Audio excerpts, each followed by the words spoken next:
Mai I pōtiki rua ki te toka a taiau. Tau ana kia tūranga tangata rite. Rere iho ki ngā tuke mata o kahungunu. Ngā reo irirangi o te rāwhiti. When the hapori comes together, it's always better when it's over a KAPU TAIRA, your number one beverage for any type of hui, brought to you by Turanga FM, Radio Ngati Porou and Radio Kahungunu. Now in February this year, parts of New Zealand were affected by tropical cyclone Gabrielle, and it didn't take long for the vast scale of damage to rural fencing to emerge. Now, since the storm, the recovery operation has been ongoing, with fencing repairs on farms being a huge priority to allow farms to get back to a sense of reality. Recently, Radio Ngati Porou went to the East Coast Community Day in Ruatorea, where free fencing materials were handed out to those needing them. We'll get to that story in a moment, but first, here's the news. Mai I te tī ki te tā, ki ngā tai pito pito o te wā. He wera te tī, me maringi. Mōre nei he ka mā ki Ngati Porou, kua puta ake ngā aue a ngā kainoho pātata ana ki te marae o Heru Harama. E te korenga o ngā tohu e ki ana he raima māku kei ngā rori. Ara noa atu ngā waka I hautu ki te rori I ngā rangi te kauma whitu, te kauma waru anō hoki o tēnei marama, a pāngi o rātou waka e te raima māku. I mate rātou ki te horoi o rātou waka mō te tūpono kararu. Ki tūranganui a kiwa no te ata nei pōhiritia ai te tāhuhuranga pūhou o Trust TAIRA whiti, ara ko Douglas Jones o rongo whakaata ngai tā manuhiri me Ngati kahungunu tērā, kua whakawhiwhia ia ki tēnei tūranga nui whakahirehira.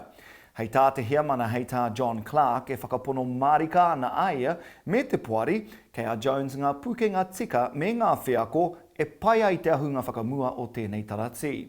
Me te aha, mā te puari aia e taunaki. I whakawhaiti ai ngā whānau o ana karangatanga maha tai atu ki ngā kaimahi o tōna wāhi mahi o mua ara o ngai tā manuhiri Tūtū Poroporo Trust. Hei tuku ia Douglas ki tana tūranga hou. Ki kahungunui nai nei, he whanaunga pia kia Douglas, he atua, he tipua, he tawhito, ka mutu, he toki ki te waiata a Tom Jones, tētahi manuroreka no wera, e tino kai ngākau nui tiana e te ao Māori I te reka o tōna reo motuhake. Mai I te wā I rangona tuatahi ai ngā tau ono te kau, a tainoa mai ki tēnei wā. Ko ngā waiata pēnei I a Delilah, she's a lady me, it's not unusual, e tahi nāna I rongo nui ai. E haere ana te korokoro tūi nei ki McLean Park, hei te rā tua ono o Āpirira, ki roto o Ngāti Kahungunu arā ki Ahuriri. Ai, wā te atonu ana wetahi tīkiti mā koutou te hunga, e rata ana ki te tau tōhi tonei o te ao Puoro. Akāti koira ngā pūrongo o te wā. He timo kai, he wera te wai. Noho mai, me rāhia rāua ko mātai. Tens of thousands of kilometres of fencing were said to be wiped out in mid-February by Cyclone Gabrielle. Now, since then, groups such as the Rapid Relief Team have been busy in the background organising free fencing materials for the farms impacted by the storm. The East Coast Community Day was held recently in Ruatorea and Radio Ngati Porou was there to check it out. In February this year, Te Tairawhiti was hit by not one, but two cyclones. Cyclone Hale and Cyclone Gabriel caused significant damage to Tairawhiti's land, infrastructure, economy and communities. Thousands of kilometres of fences were wiped out, leaving farmers with huge costs to repair. Today, we're headed along to the East Coast Community event in Ruatorea, where many businesses and organisations turned up to share a bit of love, a bit of kai, and fencing materials for coasties impacted by the cyclone's devastation. Ko Pānia King tēnei, I work for Beef and Lamb New Zealand. I'm the Mātanga Whenua Māori advisor for the coast. What a huge undertaking today, awesome day for our farmers after all of the grief of Cyclone Gabrielle. Can you tell us some of the businesses and organisations that are helping out today? We can start with our runanga, Ngati Porou runanga and the oranga. They've come on board to do all our health checks and financially support the transportation of the gear here for our iwi. And we have, for instance, our MPI, our government agencies and others, Te Puni Kōkiri. We have Premier Homes from Whangara, local farmers that have brought their crew up to build floodgates to give away to our impacted farmers today. We have local hairdressers, we have coffee carts, ice cream carts, candy floss carts, bouncy castles, more like a mini field day for the coast. Tony, you'd know that Cyclone Gabriel damaged a lot of fences on the east coast. A day like today is going to go a long way to helping out our farmers on the coast. Certainly will, and it's a big, much appreciated to everyone who's sponsored this. Big thanks to Pania King, Meetin Wool. She's been the big instigator of this, and you know there's a lot of people there who've registered to be able to get the newer gear, but she managed to crack some deals, and there's a lot of second-hand grave posts which have been donated from Gisborne.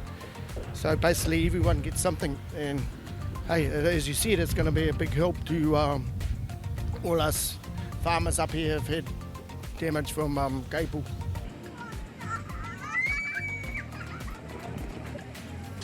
Kia ora whānau, I'm here with the newly elected Ikaroa TAIRA MP for Labour, Kushla Tangaire Emmanuel. Kushla, what a great day.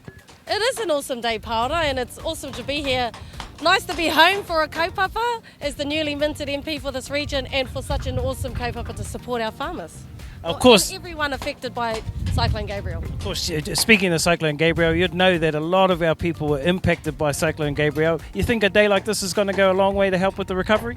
I'm sure it will. You know, it's a long time since Gabriel, but I was talking to Hilton earlier and said, that being the case, a lot of people don't have the resource to have recovered yet. So it's awesome to see the huge lineup of people here to collect posts and to see the floodgates being built behind us. So definitely, not everyone's had the resource. Even though there has been support, not everyone's had the resource to fully recover to date. Well, that's my lot for today, whānau. It's been an awesome day here at the community event in Ruatorea. I'll catch you next time on KAPU Tairāwhiti. It was so cool seeing the Rapid Relief Team in association with Beef Lamb New Zealand, Te Runanga Nui o Ngati Porou in Devon and many other organisations in Ruatorea, handing out free fencing materials to those needing them. E me ana koe rahia, ka mau te wehi. Now, join us again, our Pōpō, for another episode of KAPU Tairāwhiti, our second to last, in fact. Radio Ngati Porou are at the JAB competition in Te Araroa. I thought JAB was over for the year. Well, it usually is, but the Coast have actually come up with a great idea to make junior rugby even better for the kids and the parents. Oh yeah, we'll see that story a Pōpō, but until then, e te te e te tā. Hei kona!